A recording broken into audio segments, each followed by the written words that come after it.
question. So does self-doubt lead you to the laziness? See, keep an example. Like if tomorrow it's Guru Purnima, you won't have any laziness to get up. Immediately you'll get up. If you're gonna somebody tells you have to sing for bhajan tomorrow, Swami is gonna come, you'll surely get up because you don't have any self-doubt in singing. You know you can sing. But in doing yoga, if you have some doubt in yourself, can I do yoga or not? You will keep laziness as a reason. So it depends on your self-doubt. If like you don't have self-doubt in singing, so naturally you'll be able to get up. There's no laziness because you don't have any self-doubt. But in doing yoga or something else, then if you have self-doubt, then naturally you'll keep laziness as a reason, or something else also could be. What I feel is self-doubt does bring yourself to laziness, because when you have self-doubt, you'll be keep on postponing, and after some time you'll just feel like instead of just postponing, I'll just stop doing. Like for example, the same example, blindfold. Like for some time you'll be having self-doubt and you'll be postponing. Like I don't want to do it today, I'll do it tomorrow, because you have that self-doubt. So like when you keep on postponing, at one time you'll even be lazy that okay, anyway I'm not able to do, so why should I do blindfold? So that self-doubt itself will lead to laziness. So what I feel, self-doubt does lead to laziness. I have a question. How can postponing affect the purpose of your life? So when you keep on postponing whatever life presents you, you're slowing down the process of you experiencing the purpose of your life. So if your purpose is like experiencing the highest peak of Advaita, whenever you postpone Advaita, whenever you postpone the completion with others, that time you'll be going against Advaita. So that time you won't be experiencing Advaita and you'll be doing Droha to Kalabhairava.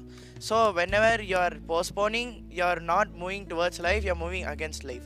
So at the same time, you're not moving towards the purpose of your life. What I feel is, when we keep postponing things, like an addition to the completion, you keep postponing them, you take more and more time to discover your consciousness, and at one point you start even postponing the purpose of your life.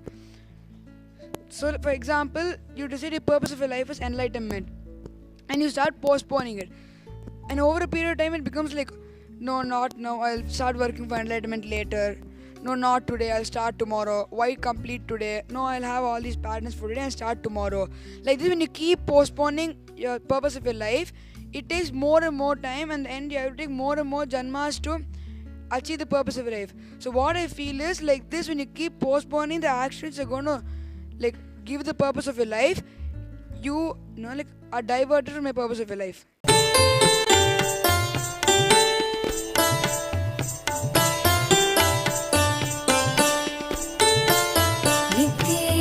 Nityeshwara Hari Nityeshwara Nityeshwara Hari Nityeshwara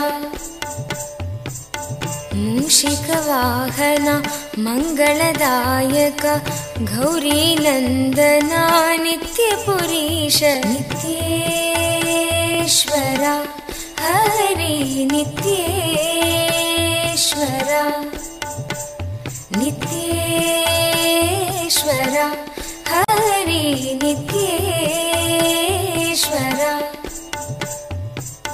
Mukti Pradayaka Vigna Vinashaka Siddhi Vinayaka Nityapurisha Nityeshwara Hari Nityeshwara Nityeshwara Hari Nityeshwara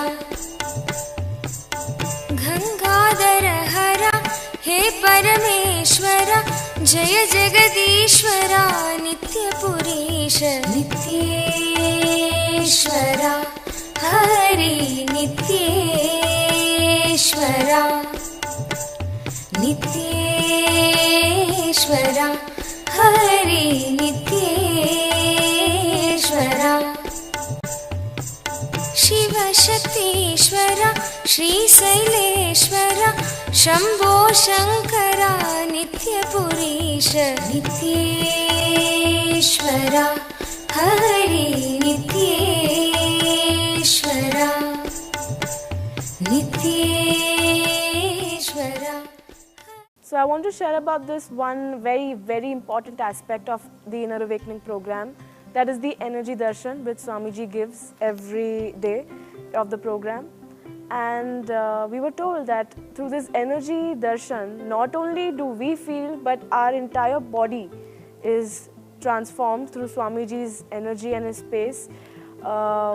Scientifically, many things in our body change. Like there have been quite a few scientific tests indicating that the energy darshan really physically changes us from inside.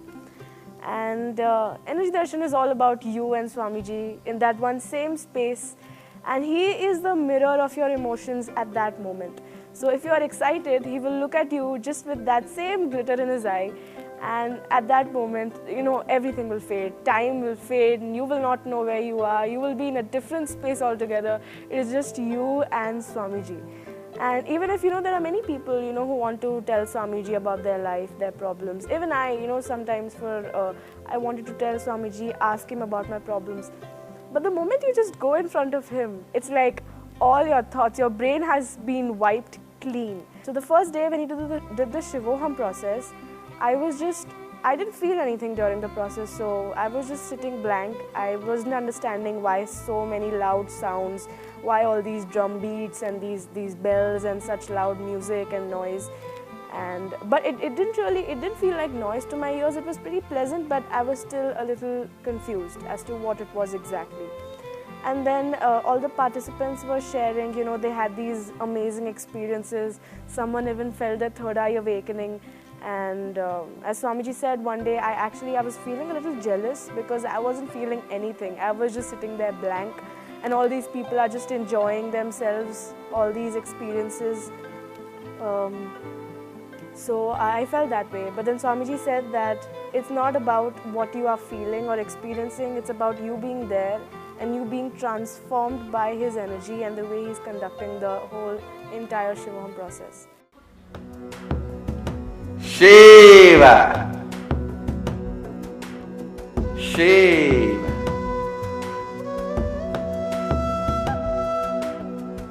Shiva, Shivoham. Welcome home to experience love current of Mahadeva.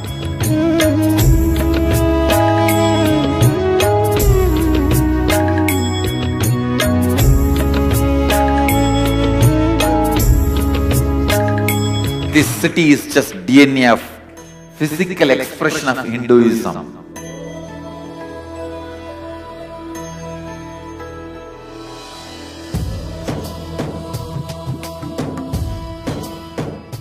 From your side, nothing needs to be done other than being here.